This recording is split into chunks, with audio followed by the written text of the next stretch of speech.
Trump started a war, not for oil, not for territory, for 11 tons of uranium. And this week, Putin called him, offered to solve it in 24 hours, offered to take every single gram of that uranium out of Iran, out of the Middle East, and lock it inside Russia. Trump said no. And right now, nobody on Earth knows where those 11 tons are. In the next minutes, I'm going to walk you through the most important story that nobody is telling you clearly. I'll show you why Trump started this entire war specifically because of that uranium. His own words on record. What Putin actually offered during that 90-minute call, and the exact reason Trump turned it down. Where those 11 tons are right now, and why the answer is more frightening than anything else in this conflict. And the question that changes everything. If Trump rejected Putin's offer, and U.S. Special Forces can't find the uranium, what does Trump do next? Stay until the end. Because the final section of this video contains the one scenario that intelligence agencies are discussing internally, and that no major news channel is reporting yet. To understand why Putin's phone call this week matters so much, you need to understand one phrase Trump has used repeatedly since February: nuclear dust. That is Trump's term for Iran's enriched uranium, not nuclear threat, not nuclear program, nuclear dust. And he has cited it, on the record, as the primary reason the United States launched Operation Epic Fury, not Hezbollah, not the Strait of Hormuz, not Iranian missiles in Iraq, the uranium. So let's be precise about what that uranium actually is. Iran has 11 tons of enriched uranium, 22,000 pounds. That stockpile was built over 2 decades, and it exists at different levels of enrichment. Some of it is enriched to 5%, that's civilian reactor fuel. Some is enriched to 20%.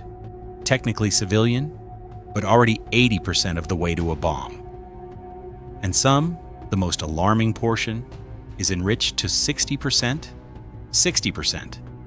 The threshold for a nuclear weapon is 90%. Iran was one step away. And here is what makes this stockpile uniquely dangerous. Enrichment is not linear. Getting from 0 to 20% is hard. It takes time, centrifuges, infrastructure. But getting from 60 to 90%, that is fast. Experts estimate Iran, if it decides to, could reach weapons-grade uranium in a matter of weeks. Not years, not months, weeks. This is the clock Trump has been staring at since he took office. And on June 14, 2025, during what became known as the 12-Day War, the United States dropped bombs on Natanz, on Fordow, and on the uranium storage tunnels at Isfahan. The goal? Destroy the stockpile before that clock reached 0. But here is where the story takes a turn that almost nobody is reporting. After the strikes, Iran suspended all cooperation with the IAEA, the International Atomic Energy Agency, the UN body responsible for tracking nuclear materials worldwide, was cut off. No inspectors, no satellite confirmation, no verification. And the 11 tons of uranium vanished, not destroyed. Not confirmed destroyed, vanished. Now. Wednesday, April 29th, 2026. Trump and Putin get on a phone call. It lasts more than 90 minutes. The Kremlin describes it as friendly and businesslike. Trump later tells reporters, "We had a very good conversation. I've known him a long time." And during that call, Putin makes an offer. He tells Trump, Russia is prepared to take Iran's buried uranium, all of it, transport it out of Iran, lock it inside Russian facilities, remove the single most dangerous element in this entire conflict, off the table, in 24 hours. Let's pause here and understand exactly what Putin was offering, because this is not a minor diplomatic gesture.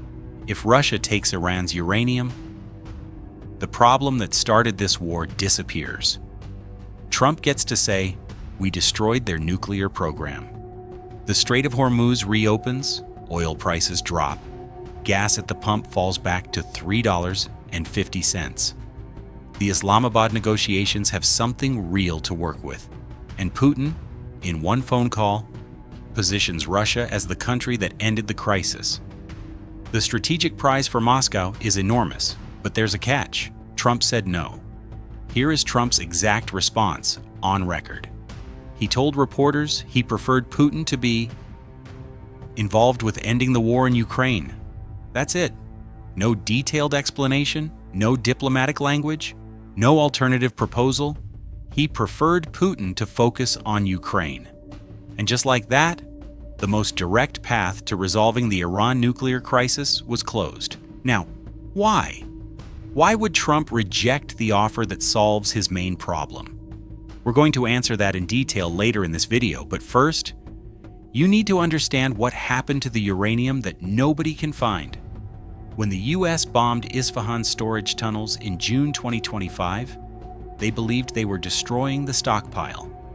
But here's the problem with uranium. You can't just blow it up. Uranium is radioactive, chemically hazardous, dense. When you bomb a storage facility, you don't vaporize the uranium, you scatter it, and some of it may survive under the rubble. The UN nuclear watchdog, the IAEA, released an assessment this week. Their conclusion? They believe a large percentage of Iran's highly enriched uranium was stored at Isfahan when the 12-day war broke out. And today, no inspector has been inside that site. No inspector has confirmed the uranium was destroyed. No inspector has confirmed the uranium was moved. The UN nuclear chief himself, Rafael Grossi, said this week that the question of who takes Iran's uranium is still under active discussion. Still under active discussion, meaning nobody knows where it is. Military analysts are now working with two scenarios. Scenario A, the uranium is buried under rubble at Isfahan, radioactive, inaccessible, but physically trapped. This is the best case. It can't be used, but it also can't be verified.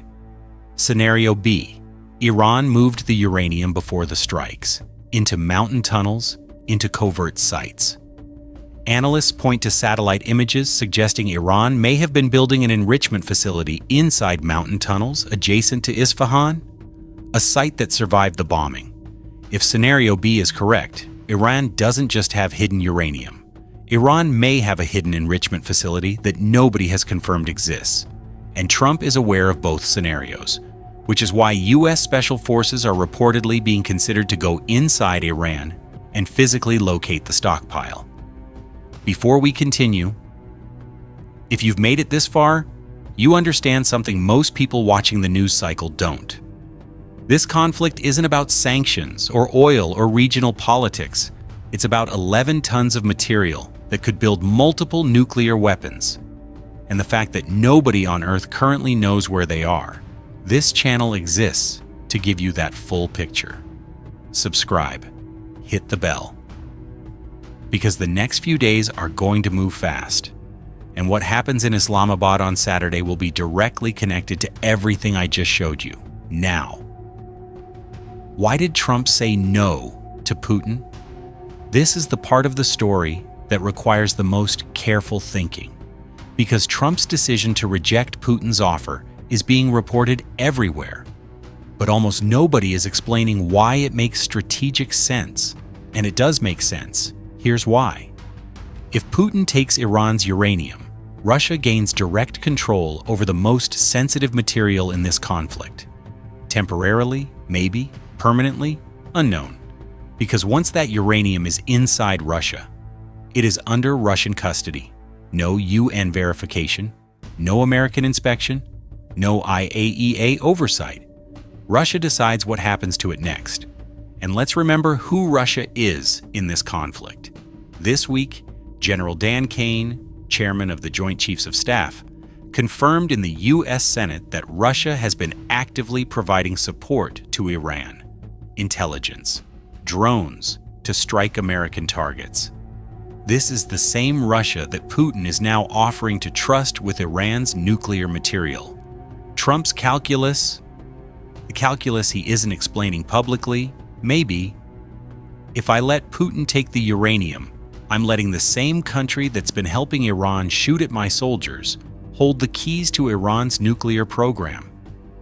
That is not irrational. But there's a second reason, and this one is more uncomfortable.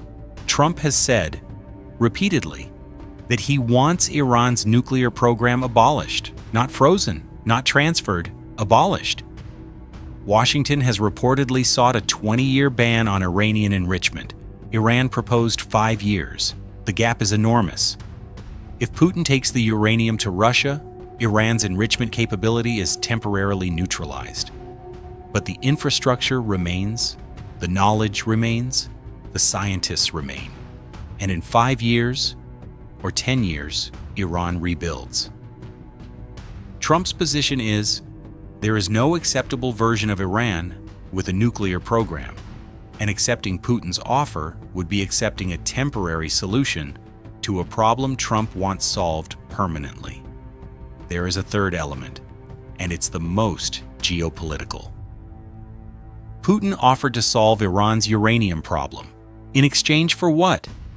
The Kremlin hasn't stated a price publicly, but Trump's response tells you what Putin asked for. I prefer him to be involved with ending the war in Ukraine. Translation: Putin tied the Iran uranium offer to progress on Ukraine. He was trading Iranian nuclear relief for American concessions on Kyiv. Trump, publicly at least, refused to mix the two conflicts. Whether that refusal holds behind closed doors is a different question entirely. Let me be direct. There are 3 scenarios that emerge from this week's events. Each one has consequences that will affect you. At the gas pump, in the news, and potentially in ways far more serious. Scenario 1, the Islamabad deal works, with a uranium solution attached. The negotiations on Saturday produce a framework. Part of that framework includes a third-party agreement, not Russia, but potentially a neutral country, to hold Iran's uranium under international supervision. Turkey, Qatar, Kazakhstan, the UN itself. Trump gets to say the nuclear threat is contained. Iran gets economic relief. Gas prices drop. Probability, low-medium. The uranium location problem makes any deal harder. You can't hand over material you can't find. Scenario 2. Islamabad fails. Trump authorizes the Special Forces mission. The talks collapse. Trump, who already has Pentagon updated military options on his desk, authorizes U.S. Special Forces to enter Iranian territory and physically locate the uranium. This is not a strike mission. It's a seizure mission. If that happens, we are in territory that has no modern precedent. A special forces raid inside a country the U.S. is technically in ceasefire with. The moment Iranian forces encounter American troops on their soil, the ceasefire is over. And the war that restarts will not be the precision strike campaign of Operation Epic Fury. Probability growing. Especially if the Islamabad talks fail and satellite imagery continues to show possible covert enrichment activity. Scenario 3. The uranium is already gone, and Iran knows we know. This is the scenario nobody wants to say out loud. If Iran moved the uranium before the strikes, if it's in a mountain tunnel that survived the bombing, if there is a covert enrichment site that is now active, then the entire premise of this war has failed. Trump started a war to prevent Iran from having nuclear weapons, and Iran may have used the chaos of that war to protect exactly what Trump was trying to destroy. No bombs, no negotiations, no special forces mission resolves this scenario, because you cannot negotiate over something whose existence you cannot confirm. Probability. Intelligence agencies are not ruling it out, and that is the most dangerous sentence in this entire video.